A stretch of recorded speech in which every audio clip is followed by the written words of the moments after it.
तीन बहनों की लालची भाभी करिश्मा, रेशमा और मनीषा। ये तीनों बहनें हैं और उनका एक भाई भी है जिसका नाम मयंक है। मयंक अपनी बहनों से बहुत प्यार करता है, लेकिन मयंक की पत्नी सविता इस मामले में बिल्कुल ही अलग है। वह अपनी ननदों के साथ जितना बुरा हो सके उतना करती रहती है और हमेशा उन पर हुक्म चलाती। करिश्मा, तुमने अभी तक नाश्ता नहीं बनाया?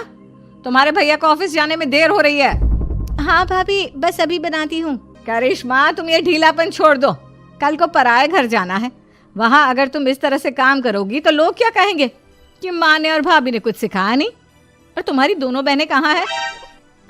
रेशमा मार्केट गई है और मनीषा सो रही है। क्या? सुबह के 8 बज रहे हैं और ये महारानी अभी भी सो रही है? ये कहते हुए सविता अपनी सास दुर्गा देवी के पास जाती है। माँ जी, देख रही हो अपनी बेटियों के तौर तरीके? क्या हुआ बहू, सुबह सुबह क्या कर दिया मेरी बेटियों ने? अरे, एक तो अभी अभी उठकर किचन में गई है, दूसरी सुबह सुबह बाहर चली गई और तीसरी अभी तक सो रही है। क्या करूं मैं इन तीनों का? मैं तो परेशान हो गई हूँ। जा जाकर उठा उसे और रेशमा से मैं बात करती हूँ। सविता सीधा मनीषा के कमरे में जाती है और उससे कहती है, महारानी जल्दी उठो, सूरज सर पर आ गया है। भाभी, थोड़ी देर और सोने दो ना, मैं रात को लेट सोई थी। वो क्या ना, यूनिट टेस्ट चल रहे हैं। शराफत से उठती है या नहीं, या फिर पानी की भरी बाल्टी डालूं तेरे ऊपर? नहीं भाभी, मुझे बिस्तर में नहीं लाना, उठती हूँ मैं। मनीषा जल्दी से उठकर बाथरूम में चली जाती है। सभी आराम से बैठकर नाश्ता कर रहे होते कि तभी रेशमा बाजार से हाथ में सामान लिए आ जाती है। रेशमा को देखते ही सविता उस पर बरस पड़ती है। लो, आ गई महारानी। ऐसा भी क्या सामान लाना था जो सुबह आंख मलते ही बाजार की तरफ रवाना हो गई? भाभी, कल आप ही तो चीख रही थी कि घर का सारा सामान मुझे ही लाना पड़ता है, घर में किसी को भी किसी काम से कोई लेना देना नहीं है। अब मैं बाजार जाकर सामान ले आई तो आपको इस बात से भी तकलीफ हो रही है? देख रही हो माँ जी, अपनी बेटी की जुबान कैंची से भी तेज चलती है। और मयंक, आप तो कुछ कहेंगे नहीं अपनी लाडली बहन को? रेशमा, अपनी भाभी से ऐसे बात नहीं करते। चलो माफी मांगो। भैया, मैं क्यों माफी मांगू? आप भाभी से बोलिए ना कि हम पर कम हुक्म चलाया करे। हम इस घर की बेटियां हैं और आपकी पत्नी की ननद है, नौकरानी नहीं। लो, कर लो बात। इनकी भलाई के लिए कुछ भी बोलो तो इन्हें बुरा लग जाता है। इस घर में यही इज्जत है मेरी। देख लो माँ जी, आपकी बेटी किस लहजे में मुझसे बात कर रही है। सविता वहां से चली जाती है। मयंक को बहुत गुस्सा आता है, वो भी वहां से चला जाता है। फिर करिश्मा रेशमा को समझाती है, रेशमा, तुम्हें भाभी से माफी मांग लेनी चाहिए थी ना। लेकिन दीदी, मैंने कुछ किया ही नहीं, तो मैं माफी क्यों मांगू? हाँ करिश्मा दीदी, रेशमा दीदी जैसे ही घर में आई, भाभी ही उन पर चिल्ला रही थी। हाँ, मैं मानती हूँ कि गलती भाभी की थी। मैं तो इसलिए बोल रही हूँ कि भाभी ने माँ को तो पूरी तरह अपने वश में कर लिया है। वो हमारी बात सुनती ही नहीं। मयंक भैया हमारे लिए हमेशा खड़े रहते हैं, इसलिए उनकी बात का मान तो तुम्हें रखना चाहिए था ना। कोई फायदा नहीं दीदी, कुछ दिनों की बात और है, भाभी उन्हें भी हमारे खिलाफ भड़का देंगी। फिर वो भी माँ की तरह हमारी किसी बात का विश्वास नहीं करेंगे। इसी तरह सविता अपनी तीनों ननदों को किसी न किसी बात पर परेशान करती रहती थी। एक दिन मयंक अपनी तीनों बहनों के लिए गिफ्ट लाया। करिश्मा, ये तुम्हारे लिए हार का सेट। रेशमा, तुम्हारे लिए सुंदर सी ड्रेस। और मनीषा, तुम्हें किताबें पसंद है ना, तुम्हारे लिए किताबें लाया हूँ। थैंक यू भैया। थैंक यू भैया। थैंक यू भैया। करिश्मा, तुम्हारा नेकलेस कितना सुंदर है। ये भैया कहाँ से ले आए होंगे? मैंने भैया को 3 दिन पहले फोन पर ये डिजाइन दिखाया था और आज भैया ये ले आए। सविता तो अपनी ननदों के गिफ्ट्स देखकर जल गई और करिश्मा का नेकलेस तो उसे भी बहुत पसंद आया था। अपनी बहनों के लिए कितना अच्छा नेकलेस लेकर आए हैं, मुझे कभी कोई गिफ्ट नहीं दिया।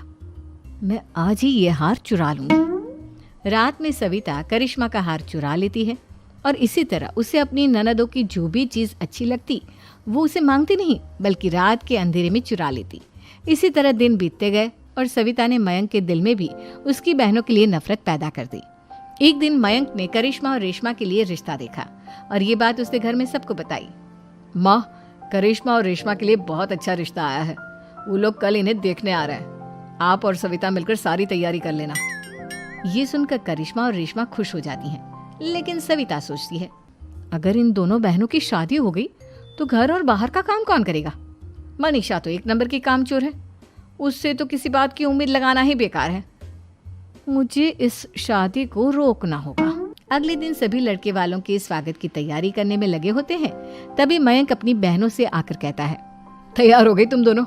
देखो दोनों लड़के बहुत अच्छे हैं, मैं कोई कसर नहीं छोड़ना चाहता, इसलिए तुम उनके सामने अच्छे से बिहेव करना और अपनी भाभी से लड़ने मत लग जाना। करिश्मा, तुम वो नेकलेस पहन लो ना जो मैं तुम्हारे लिए लाया था।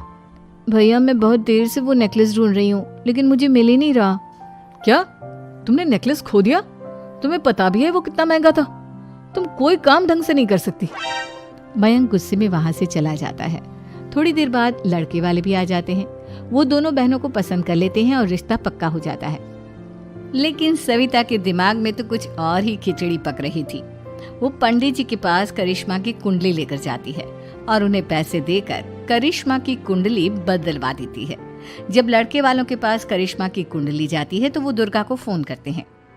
बहन जी, हमने करिश्मा की कुंडली अपने पंडित जी को दिखाई थी। आपकी बेटी की कुंडली नहीं बल्कि दोषों का पिटारा है। देखिए, मैं और मेरे पति इन सब बातों में बहुत विश्वास करते हैं, इसलिए हम आपकी बेटी से अपने बेटे की शादी नहीं करा सकते। इस तरह करिश्मा का रिश्ता टूट जाता है और सभी घर वालों को बहुत दुख होता है। अब कविता सोचती है, चलो करिश्मा का तो रिश्ता टूट गया, अब रेशमा का भी रिश्ता तोड़ना है। क्या करूं? अब सविता आवाज बदलकर किसी अननोन नंबर से रेशमा के होने वाले ससुराल में फोन करती है। हेलो, मैं कौन हूँ कौन नहीं ये आपके लिए जानना ज़रूरी नहीं, बस इतना सुन लो कि रेशमा का 2 साल से किसी के साथ अफेयर चल रहा है। बस रेशमा का रिश्ता तोड़वाने के लिए सविता का इतना कहना काफी था। अब रेशमा का भी रिश्ता टूट गया। मयंक और दुर्गा देवी ने रेशमा को खूब खरी खोटी सुनाई और उससे बार बार उस लड़के के बारे में पूछने लगे। आप दोनों मुझे क्यों परेशान कर रहे हो? अरे कोई लड़का होगा मेरी लाइफ में तो मैं बताऊंगी ना, जब कोई है ही नहीं तो कहाँ से लाऊं मैं कोई लड़का? तो तेरे होने वाले ससुराल वालों को फोन किसने किया था? माँ मैं नहीं जानती किसने फोन किया था, मैं सच कह रही हूँ। मैं तो पहले ही कह रही थी इसकी लगाम खींच कर रखो, लेकिन मेरी सुनता ही कौन है। आप चुप रहिए भाभी, ये सब आपका ही किया धरा है। अब तीनों बहनों को विश्वास हो जाता है कि ये सब उनकी भाभी ही कर रही है। तीनों बहनें अपनी भाभी को सबक सिखाने के लिए एक वकील कर लेती है और घर में हिस्सा मांगना। देखो भैया, माँ बाप की जायदाद में जितना बेटों का हक होता है उतना ही बेटियों का, इसलिए इस घर के 4 हिस्से होंगे और हमें अपना हिस्सा चाहिए। मैंने तुम्हारे लिए क्या क्या नहीं किया और तुम इस घर में हिस्सा मांग रही हो? भैया, आप और माँ हम बहनों की कोई बात नहीं सुनते हो और भाभी हमारी शादी नहीं होने देगी क्योंकि उन्हें लगता है कि आप हमारी शादी में ज्यादा पैसा लगाओगे और उन्हें हम जैसी फ्री की नौकरानी कहाँ मिलेगी। तो हम भाभी के साथ तो रह नहीं सकते, हम बहनों को अपना हिस्सा चाहिए। अरे तुम्हें शर्म आनी चाहिए अपनी भाभी पर ऐसा इल्जाम लगाते हुए। वो तुम्हारे बारे में कितना सोचती है। हाँ माँ, भाभी हमारे बारे में बहुत सोचती है, दिन रात बस यही सोचती रहती है कि किस तरह से अपनी तीनों ननदों को परेशान करूं और कभी मुझे पढ़ने भी नहीं देती। दोनों बहनों का रिश्ता भी तो इन्होंने ही तोड़वाया है और रात में हमारे कमरे में आकर हमारी चीजें भी चुराती हैं। इसी तरह सविता की तीनों ननदें अपनी बात पर अड़ी रही। अब कोर्ट में तारीख भी शुरू हो गई। जब सविता को लगा कि उसकी तीनों ननद इतनी आसानी से नहीं मानने वाली, तो उसने अपने पति और सास को सारी सच्चाई बता दी और अपनी तीनों ननद से माफी मांगी। मयंक और दुर्गा को भी अपनी गलती का एहसास हो गया। अब सविता खुद करिश्मा और रेशमा के लिए अच्छा रिश्ता ढूंढती है और उनकी शादी करवाती है।